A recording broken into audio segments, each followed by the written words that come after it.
Detroit to Buffalo, Pittsburgh. We're seeing those storms right now and through western PA, but all the way down through Indianapolis, Louisville, and Paducah. The main threat going to be the hail and the damaging winds, maybe gusts to 70 miles per hour. We do have that severe thunderstorm watch that's been posted for parts of eastern Indiana, northwestern Ohio, and southern Michigan. So for you, Cleveland, really thinking we're going to see some of that pick up towards the later evening. So maybe some good news for that evening drive. But 8 o'clock through midnight, the chance for some showers and thunderstorms. Again, the good news, there may not be too much in the way of leftovers for the morning drives as temperatures drop into the 50s. But a closer zoomed in and a look at the clock, you can see by 5 o'clock some of those showers and thunderstorms making it to the west side. They roll on through 7, 8 o'clock tonight.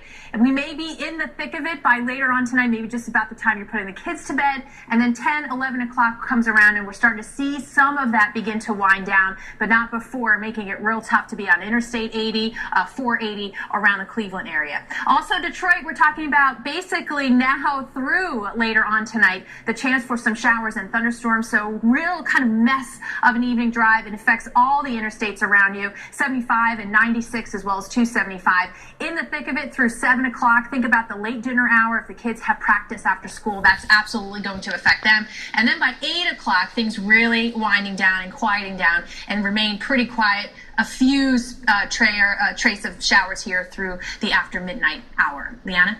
All right, thanks, Maria. Now we're going to head a little bit further south to Jackson, Mississippi. A little quiet right now, but the main storm threat really heads into tomorrow and into the weekend. So you're definitely bracing yourselves for that threat of rain and thunderstorms.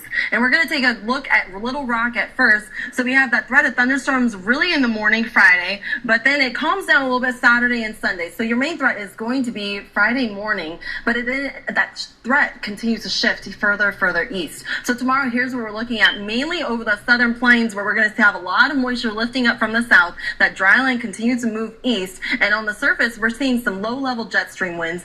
A little bit further up in the atmosphere, though, we're seeing some westerly winds, so that's going to contribute to some shear. And so here you go. For tomorrow, here's a look at the severe threat. Fort Smith, Dallas, Abilene, you're all included in that severe threat. That's your best chance of seeing an isolated tornado. And talking about tornadoes, we do have a torcon. So we have torcon of 4 for southern Oklahoma and northern Texas. A little bit further north and northeast, eastern Oklahoma and western Arkansas, you're at a torcon of 3. So that means if you put it in percentages, that's about a 30 to 40% chance of seeing a tornado within 50 miles. Saturday, though, that threat shifts further east. Now we're seeing a lot of moisture lifting up still from the Gulf of Mexico, and we're not quite seeing as much shear with this sort of storm. Most of the winds are kind of traveling in the same direction, but we still have that severe threat. And for Saturday, here's a look at the severe threat all the way from Knoxville, Memphis, down to Jackson, and over to Birmingham. You're all expected to see some tornadoes possible. So here's a look at the torcon. We have torcon at 3 across northern Mississippi and Alabama and southern Tennessee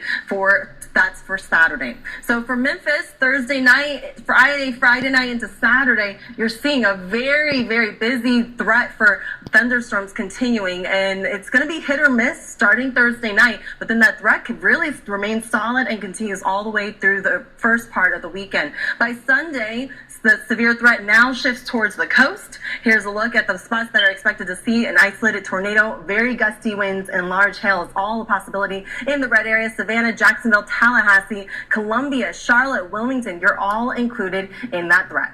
Now sending it over to you, Maria. All right, Liana, you know, we've seen a busy severe season so far this year. Coming up on Weather Center Live, an in-depth look at how 27